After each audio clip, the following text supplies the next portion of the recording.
Hello everyone, welcome to another video on my postgraduate program series. In today's video, I'm going to be talking about the importance of cold emailing, the importance of sending emails generally, particularly for postgraduate students, for masters, PhD, or any level of studentship, even for researchers. Most times I see that some people are really scared to send emails, like maybe they feel that when they send an email, the recipient will not be willing to respond. But I think from experience that people are really ready to respond to emails. So it's not really the way you interpret cold emailing. So there are instances when you apply for a program or you want to apply for a program and you're not really clear about certain requirements that are in the call and you just need clarification. And then rather than reaching out to the program coordinator, applicants will rather not apply or they begin to ask people that may not have the answer to their questions. So I'm going to be talking about some of the instances. I will give a personal example. There was one time I applied for a funding. Before I made the submission, it was stated in the call that at the end of the application, both the successful recipients and those that didn't make it, that those that were not selected will be, they will receive a feedback.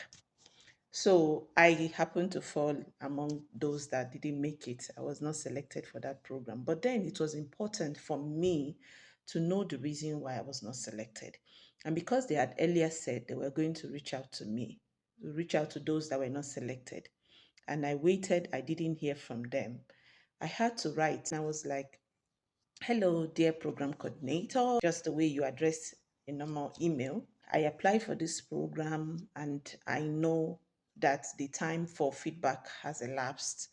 I did not receive any email from your end, and I will really appreciate if I'm told why my application was not successful.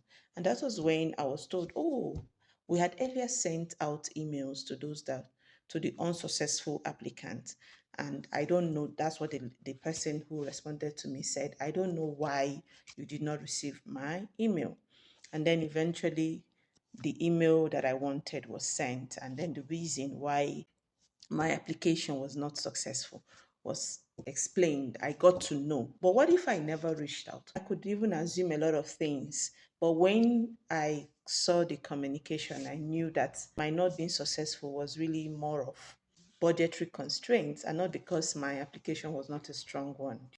It is important that when you need clarification on an application, you're not sure what to do, please send an email. That's the reason why you always see that contact address there. They put an email address in case you have questions, if you have inquiries to make, whatever is not clear, please direct your questions or your concerns to this email. That email or those email addresses are usually not kept there for decoration purposes.